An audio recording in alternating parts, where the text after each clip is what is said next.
날마다 하나님의 말씀을 가까이 하는 모든 성도분들에게 하나님의 은혜와 사랑이 함께하기를 주님의 이름으로 축원합니다. 오늘 우리에게 주시는 하나님의 말씀은 로마서 2장 17절에서 29절 말씀입니다. 유대인이라 불리는 내가 율법을 의지하며 하나님을 자랑하며 율법의 교훈을 받아 하나님의 뜻을 알고 지극히 선한 것을 분간하며 맹인의 길을 인도하는 자요 어둠에 있는 자의 빛이요 율법에 있는 지식과 진리의 모본을 가진 자로서 어리석은 자의 교사요 어린아이의 선생이라고 스스로 믿으니 그러면 다른 사람을 가르치는 내가 내 자신은 가르치지 아니하느냐. 도둑질하지 말라 선포하는 내가 도둑질하느냐. 간음하지 말라 말하는 내가 간음하느냐. 우상을 가증 여기는 내가 신전 물건을 도둑질하느냐. 율법을 자랑하는 내가 율법을 범함으로 하나님을 욕되게 하느냐. 기록된 바와 같이 하나님의 이름이 너희 때문에 이방인 중에서 모독을 받는도다.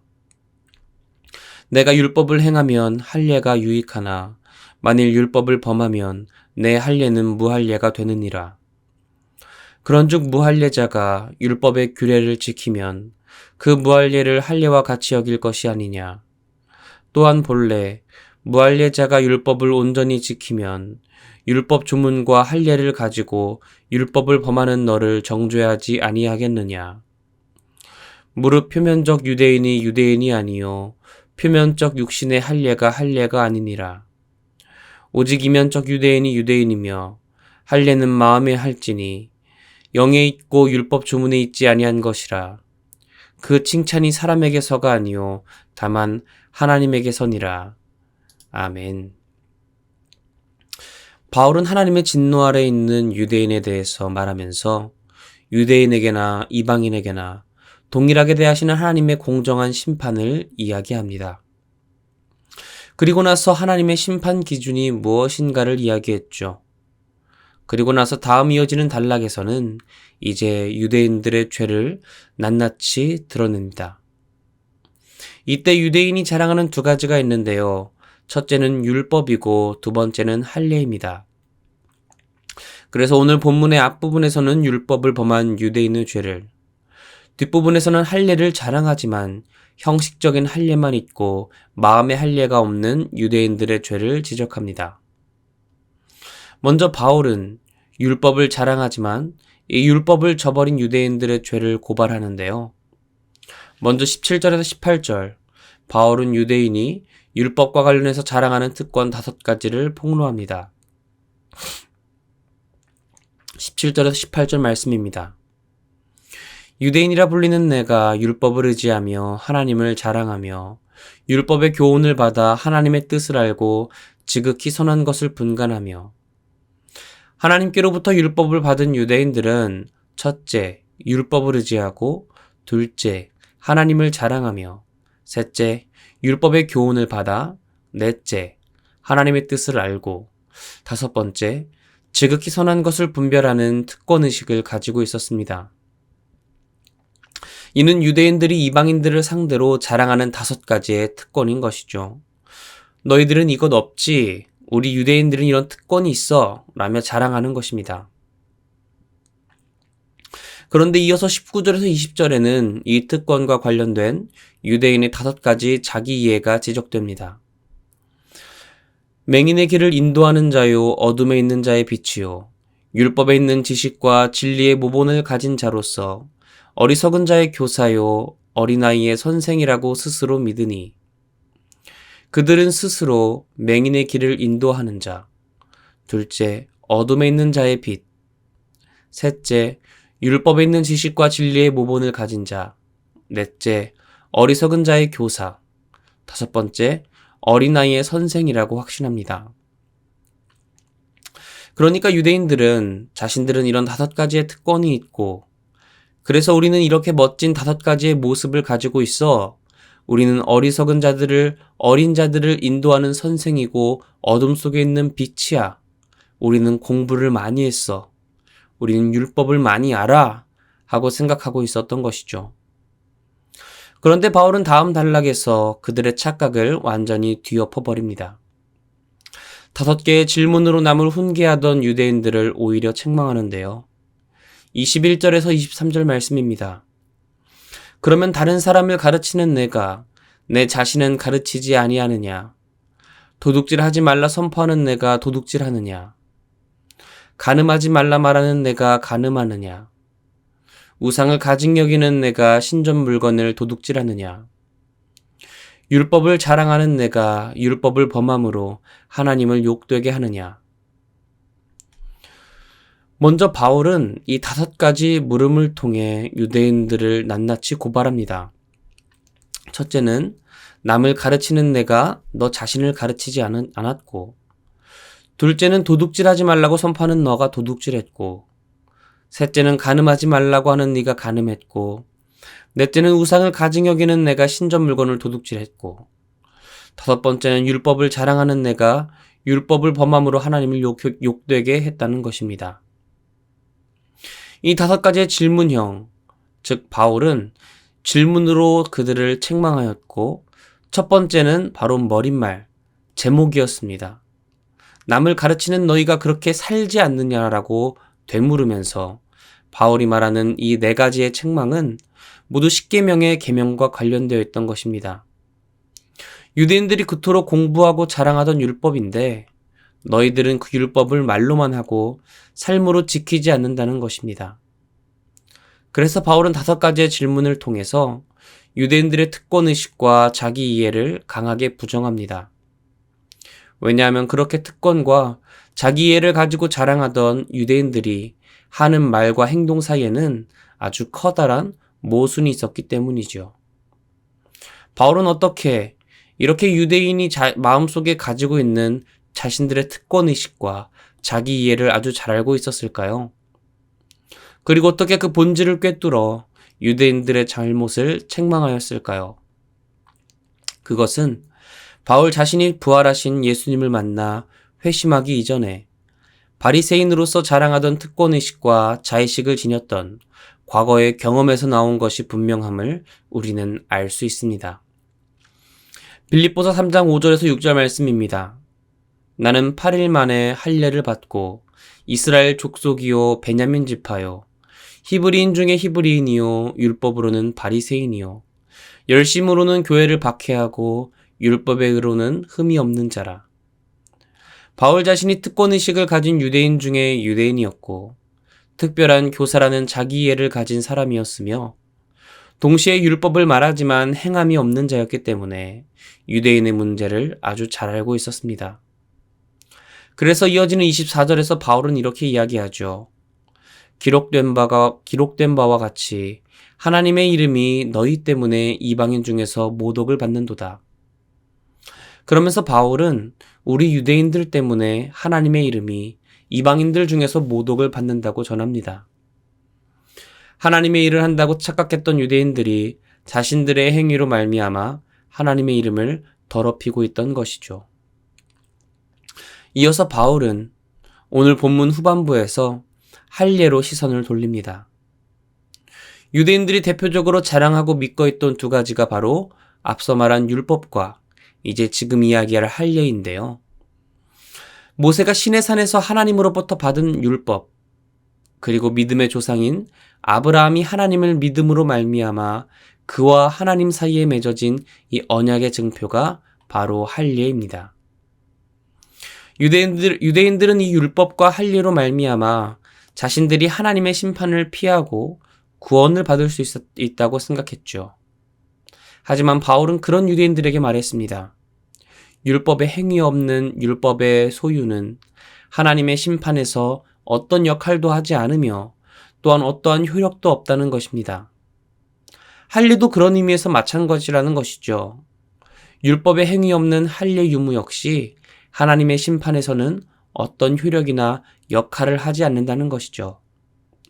율법에 대한 순종이 없는 할례는 무익하고 이는 하나님의 심판에서 어떤 보증도 되지 않는다는 것입니다. 25절에서 26절 말씀입니다. 내가 율법을 행하면 할례가 유익하나 만일 율법을 범하면 내 할례는 무할례가 되느니라. 그런즉 무할례자가 율법의 규례를 지키면 그 무할례를 할례와 같이 여길 것이 아니냐. 바울은 할례를 굳건히 믿고 있던 유대인들에게 말합니다. 율법을 행하면 할례가 유익하지만 그렇지 않으면 할례는 아무런 효력이나 가치가 없다는 것이죠. 결국 율법을 범한 자에게 할례는 무할례와 동일하다는 겁니다. 26절에서 바울은 한 걸음 더 나아갑니다. 무할례자가 본성, 하나님이 주신 양심으로 율법의 규례를 지킨다면 자신은 할례받은 유대인과 차이가 없다고 주장할 것이라고 말이죠. 이러한 논지 속에서 27절은 진정한 유대인이 누구이며 진정한 할례가 무엇인가에 대해 논해지게 됩니다. 또한 본래 무할례자가 율법을 온전히 지키면 율법 조문과 할례를 가지고 율법을 범하는 너를 정죄하지 아니하겠느냐. 27절을 말하는 바울은 아마도 심판 때에 요나의 전도를 받아 회개한 니느웨 사람과 솔로몬의 말을 들으려고 땅끝에서 찾아온 남방 여왕이 회개하지 않은 유대인들을 정죄할 것에 대해 말씀하신 그 예수님의 예언을 기억하고 말했을 것입니다. 따라서 바울이 말하는 진정한 유대인은 누구입니까? 형식적인 유대인은 진짜 유대인이 아니라는 거죠. 표면적인 육신의 할례는 진정한 할례가 아니라는 것입니다. 오히려 내면적인 유대인이 진정한 유대인입니다. 그리고 몸이 아닌 마음의 할례를 행한 사람이 진정한 할례를 가지고 있다는 것인데요. 이어서 28절에서 29절 말씀입니다. 무릇 표면적 유대인이 유대인이 아니요 표면적 육신의 할례가 아니니라. 오직 이면적 유대인이 유대인이며 할례는 마음에 할지니 영에 있고 율법 조문에 있지 아니한 것이라. 그 칭찬이 사람에게서가 아니요 다만 하나님에게서니라.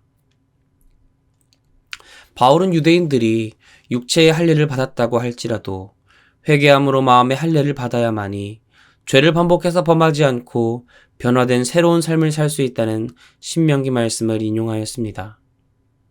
이렇게 오늘 본문 말씀을 통해 바울은 그토록 유대인들이 믿었던 율법과 할례가 아무런 능력이 없이 그들을 하나님의 심판으로부터 지켜줄 수 없음을 전했지요. 그리고 오직 행함 있는 율법과 회개와 삶의 변화가 있는 마음의 할례만이 오직 그들을 하나님 앞에서 구원하고 하나님의 심판을 피할 수 있다고 알려주는 것입니다. 사랑하는 성도 여러분, 오늘 말씀을 돌이켜보며 우리 자신을 되돌아보기 원합니다. 우리 한국교회를 돌아보기 원합니다. 정말 어리석어 보이는 유대인의 모습이 혹시 우리들의 모습은 아닐런지요. 오늘 많은 교인들이 유대인들과 같이 믿고 있는 것이 무엇이 있을까요? 유대인들에게 행함 없는 율법과 형식적인 할례가 있었다면 오늘 우리 그리스도인들에게는 무엇이 이런 역할을 하고 있겠습니까? 나 교회 열심히 다녀. 나 매주 예배 드려. 나 어떤 직분 받았어.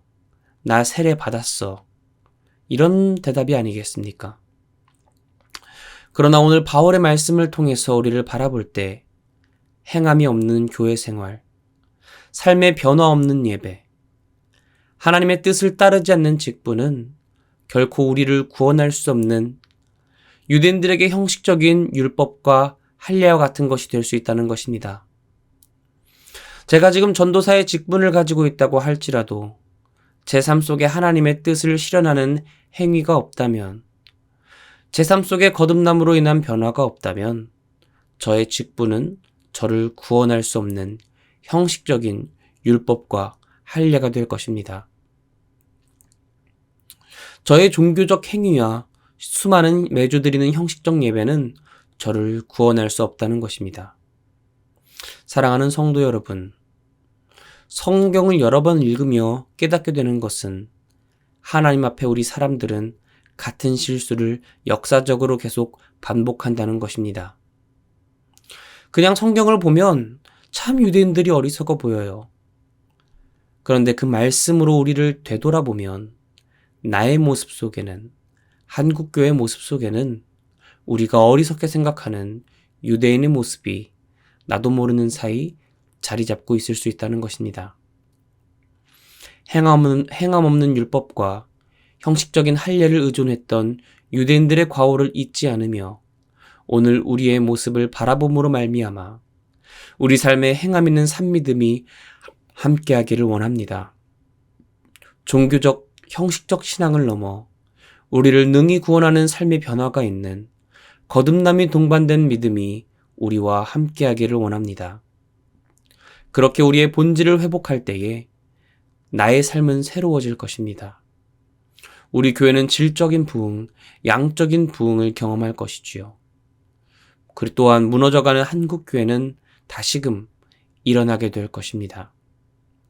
그렇게 하나님 안에서 능력 있는 진정한 믿음을 회복하는 저와 여러분이 되기를 주님의 이름으로 축원합니다. 제가 기도하고 마치겠습니다. 할렐루야. 살아계신 하나님 아버지, 하나님 오늘도 주님 앞에 나와 이 새벽 주님의 말씀을 들으며 기도하게 하시니 감사드립니다. 행함이 없는 형식적인 종교 행위를 형식적인 율법과 말뿐인 할례를 가지고 그것이 자신들을 구원할 것이라고 생각했던, 하나님의 심판을 피할 수 있을 것이라고 생각했던 유대인들의 과오를 반복하지 않게 하여 주시고, 우리 삶의 형식적인 예배, 형식적인 직분을 넘어 형식적인 교회 생활을 넘어 우리 삶 속에 진정한 행함이 있는 살아있는 믿음, 우리 삶 속에 하나님의 뜻을 갈망하고 하나님의 뜻을 내 삶 속에 실현함으로 말미암아 하나님의 나라가 내 삶 가운데, 내 가정 가운데, 내 직장 가운데 임하게 하는 능력 있는 살아있는 삶 믿음 가지고 주께 나아가는 진정한 그리스도인들이 우리 화평교인이 되어서 우리 삶에 변화가 있게 하시고 우리 신앙에 변화가 있게 하시며 이 교회가 이 화평교회가 질적 부흥, 양적 부흥을 넘어 한국교회가 부흥하는데 앞장서고 모범이 되는 귀한 신앙을 가지는 우리 이 교회, 나의 삶이 될 수 있도록 주님 붙들고 인도하여 주시옵소서. 감사드리며 이 모든 것 살아계신 예수 그리스도의 이름으로 기도드립니다. 아멘.